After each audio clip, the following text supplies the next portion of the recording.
سلطان کا پچھتاوا۔ ایک گاؤں میں ایک امیر آدمی سلطان رہا کرتا تھا جس کے پاس بہت سے کھیت اور گائے بکریاں تھیں، اور اسی گاؤں میں ایک شامی نامی کسان رہا کرتا تھا جس کے پاس صرف ایک ہی کھیت تھا۔ سلطان کی ایک بیوی اور جوان بیٹی تھی۔ سلطان ایک دن اٹھا، تیار ہوا اور بیوی سے کہا کہ چائے لا کر دو، مجھے کام کے لیے جانا ہے۔ بیوی نے کہا کہ آپ کو ایسا بھی کیا کام کہ صرف چائے پی کر جا رہے ہیں؟ سلطان نے بتایا کہ اس بار وہ دگنی فصل اگانا چاہتا ہے تاکہ منافع زیادہ ہو۔ اس کو گاؤں کے ایک غریب آدمی کی بیٹی کی شادی میں مدد کرنی ہے۔ وہ آدمی اس سے امید لگائے بیٹھا ہے۔ یہ کہہ کر وہ گھر سے نکلا۔ رستے میں گاؤں کا سربراہ اور وہ آدمی اس کو ملا۔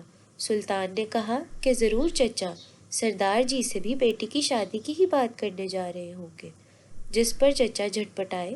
سربراہ نے کہا ہاں، کیونکہ ان کو پیسوں کی کمی ہے۔ سلطان نے کہا کہ کچھ کرنے کی ضرورت نہیں ہے، کیونکہ میں چچا کو 6 لاکھ روپے کا تحفہ ضرور دوں گا۔ سربراہ نے اس پر شاباشی دی۔ یہ بات کر کے وہ وہاں سے چلے گیا۔ ابھی وہی تھا کہ ایک آدمی آیا۔ سربراہ نے پوچھا وہ پریشان کیوں ہے؟ اس آدمی نے بتایا کہ بیٹی کے علاج میں بہت پیسے لگ گئے ہیں اور ابھی بھی علاج کی ضرورت ہے، اور میں سلطان کی مدد لینے جا رہا ہوں۔ اس پر سربراہ نے کہا کہ سلطان کے پاس مت جاؤ، وہ چچا کی مدد کا پہلے وعدہ کیے بیٹھا ہے۔ تم شامی کے پاس چلے جاؤ، دیکھنے میں وہ اچھا آدمی لگتا ہے، وہ تمہاری مدد ضرور کرے گا۔ وہ آدمی شامی کے گھر آتا ہے اور اس کو سب بتاتا ہے۔ شامی اس کی بات سن کر سوچ میں پڑ جاتا ہے۔ آدمی نے 5,000 روپے مانگے تھے، مگر شامی اس کو 1,000 روپے دیتا ہے اور کہتا ہے کہ میں سلطان جتنا امیر نہیں ہوں، اور انسان کو اپنے بھی 100 خرچے ہوتے ہیں، میرے بچے بھی اسکول جاتے ہیں، اس سے زیادہ مدد میں نہیں کر سکتا۔ وہ آدمی پیسے لیے اداس ہو کر اپنے گھر چلا جاتا ہے۔ سربراہ کو جا کر سب بتاتا ہے کہ اس کو امداد نہیں ملی۔ سربراہ کہتا ہے وہ بہت کنجوس ہے، تم ایک کام کرو، سلطان کے پاس ہی چلے جاؤ۔ شامی کی بیوی آتی ہے اور بتاتی ہے کہ سلطان کی بیوی نے بچوں کے یتیم خانے میں 10 لاکھ روپے کا چیک دیا ہے، اور میں نے وہی 500 دیے جو آپ نے مجھے دیے تھے۔ بیوی نے کہا کہ یتیم خانوں والوں نے اس پر منہ بنا لیا تھا۔ شامی نے اس پر کہا کہ وہ اپنی جیب کے مطابق ہی کر سکتا ہے، اور سلطان تو یہ سب دکھاوے کے لیے کرتا ہے، اور اس کی کوئی اچھی نیت نہیں ہے، صرف تعریف کے لیے اور گاؤں والوں کی نظر میں اچھا بننے کے لیے یہ سب کرتا ہے۔ کچھ وقت گزرا اور سلطان کے چرچے دور دور تک ہونے لگے، یہاں تک کہ اخبارات میں بھی یہ سب آنے لگا۔ مگر سلطان کی نیت واقعی دکھاوے کی ہوا کرتی تھی۔ سلطان کے لیے سب کی آنکھوں میں عزت آ گئی تھی، جبکہ شامی کو بری نظروں سے دیکھا جانے لگا۔ حالانکہ شامی کے پاس صرف ایک کھیت تھا اور سلطان کئی کھیتوں کا مالک تھا۔ ایک دن سلطان اپنے کھیت میں بیٹھا تھا۔ اس کا نوکر آیا اور کہنے لگا، آپ تو بہت نیک آدمی ہیں سیٹھ جی، اب تو اپنی امداد اور نیک دلی کے قصے ٹی وی میں بھی آنے لگے ہیں۔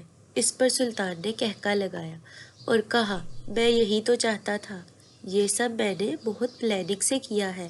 تمہیں کیا لگتا ہے میں ان لوگوں کی مدد دل سے کرتا ہوں؟ ایسا نہیں ہے، میرے بس میں ہو تو میں ان بھکاریوں کو اپنے گھر کی طرف دیکھنے بھی نہ دوں۔ میں ایک بزنس مین ہوں، اپنا فائدہ دیکھ کر ہی یہ سب کر رہا ہوں۔ نوکر کہنے لگا، مالک یہ آپ کیا کہہ رہے ہیں؟ سلطان کہتا ہے، میں اپنے کھیتوں سے اتنا کما لیتا ہوں جتنا شہر میں کوئی بزنس ٹائکون، لیکن مجھے کبھی بھی ٹیکس نہیں دینا پڑا اور نہ ہی دینا پڑے گا۔ میں اپنی کمائی کا چھوٹا سا حصہ ان گاؤں والوں اور ایڈورٹائزمنٹ کے لیے دے دیتا ہوں، اور اگر کبھی انکم ٹیکس والے یہاں آ بھی گئے تو یہ گاؤں والے ان کا برا حال کر دیں گے۔ نوکر خاموش رہا، مگر اب اس کے دل سے سیٹھ جی کی عزت ختم ہو چکی تھی، اور اب وہ اس کو ایک برا آدمی سمجھنے لگا تھا۔ وقت گزرتا گیا۔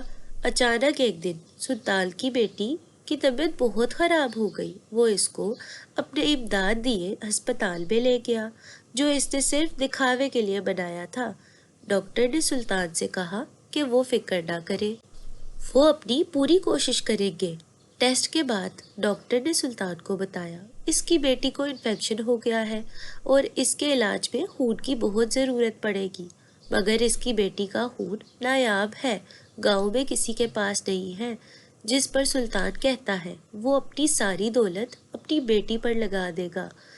ڈاکٹروں نے بتایا کہ شہر میں بھی یہ خون موجود نہیں ہے، گاؤں کا ایک آدمی ہے جو اب تک کبھی ہسپتال نہیں آیا، اس کا خون ہو سکتا ہے آپ کی بیٹی کی مدد کر سکے۔ وہ انسان اور کوئی نہیں، شامی تھا۔ سلطان بھاگتا آتا ہے اور شامی سے ملتا ہے۔ سلطان اس کو سب بتاتا ہے۔ شامی اس سے کہتا ہے کہ وہ جانتا ہے کہ سلطان کس نیت سے سب کی مدد کرتا ہے، مگر شامی نے کہا کہ وہ اس کے جیسا نہیں ہے، وہ اس کی مدد ضرور کرے گا کیونکہ وہ مدد اخلاص سے کرتا ہے۔